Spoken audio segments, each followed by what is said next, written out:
Welcome to The Explainer. Okay, let's just get right into it. We live in a world that is constantly buzzing, just nonstop noise. But today, we're going to flip the script on what it means to be strong. We're diving into how silence, silence, might just be your single greatest source of power and success. You know this feeling, right? You get a brilliant idea, a new goal. You are so fired up about it, you can practically taste it. And what's the first thing you do? You tell everybody. But then, a week later, a month later, nothing. The energy is just gone. It's like the whole plan deflated like a balloon. Well, it turns out there's a very real reason that happens. So this idea, it really goes against everything we're taught. The world tells us to speak it into existence, to post our progress, to share our vision. But what if the real secret, the real path to getting things done, is the exact opposite? What if the power is in planning privately, building in secret, and then, only then, letting the results do all the talking for you? Okay, how does this actually work in practice? Let's dig into our first section. We're going to see how this quiet discipline is way more than just keeping secrets. It's about building a mind that is an absolute fortress, from the inside out. Just think about your day so far. An annoying email, a comment you saw online, a criticism from a coworker. Our default setting is to react, to respond, to defend. And the source here points out that every single one of those reactions costs you. It drains your mental and emotional energy, leaving you feeling stretched thin. And this, right here, is the game changer. Silence isn't about being passive or letting people walk all over you. No, it's an active choice. It's training. Every single time you choose not to clap back, not to complain, not to explain yourself, you're sending a powerful message to your own brain. I am in control here. My peace doesn't depend on what's happening out there. Think of it like this. Self-control is basically a workout for your mind. Every time you feel that urge to react and you hold back, that's a rep. You are literally building mental muscle.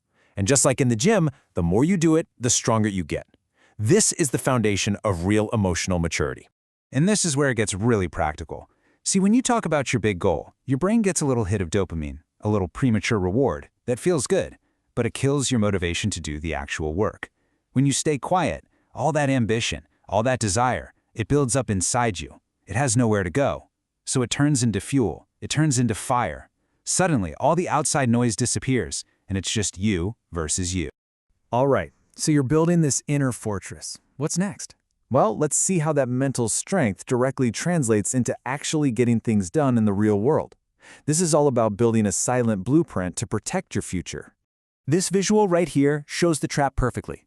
When you talk too much about your goal, you're spending all your energy on the performance of it, and you have very little left over for the actual work. You're basically leaking the exact energy you need to succeed. It's like trying to fill a bucket that's got a giant hole in the bottom. The source gives us this classic, all-too-real example. Picture a young entrepreneur, just buzzing with a new idea. So what does he do? He announces it to the world.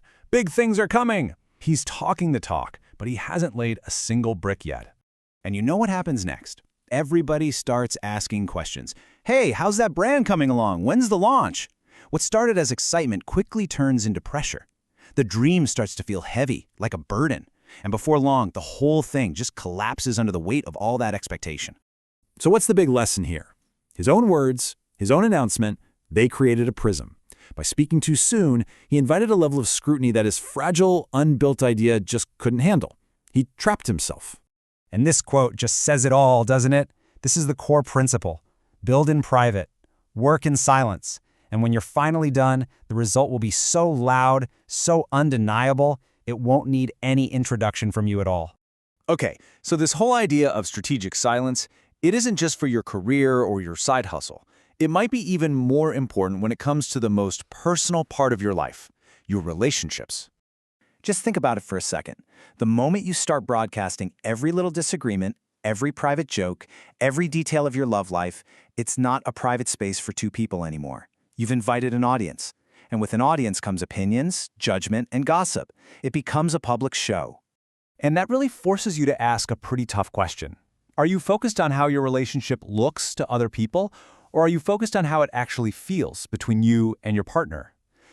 One is fragile. It needs constant applause to survive. The other is built on a private trust that makes it strong and resilient. This is why you have to be absolutely ruthless about who you share your life with. I mean, look at these categories. We all have those rare, genuine supporters, and they are gold. But let's be honest, we also have accidental destroyers, people who don't mean any harm but are just careless. And yeah, sometimes there are even silent saboteurs who are quietly hoping you don't succeed.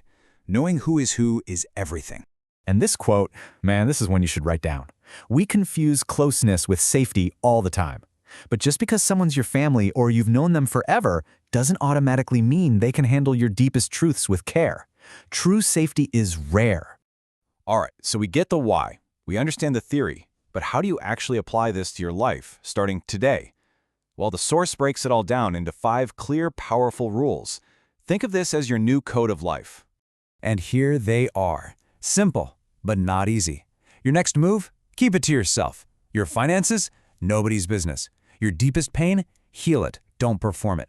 Your love life? Protect that sacred space. And your family drama? That's their story, not yours. Guarding these things doesn't make you secretive, it makes you wise. So in the end, it really all boils down to a choice. You're standing at a crossroads. On one path, you're loud. You're always explaining, seeking applause, and you become predictable. On the other path, you're silent. You're building, you're focused on progress, and you become unstoppable. And I'll leave you with that final image. Water doesn't yell about where it's going. It just moves. Silently, powerfully, it carves canyons and changes the shape of the earth. So the question for you is, in this incredibly loud world, are you going to be the shout that quickly fades away, or are you going to be the current that changes everything?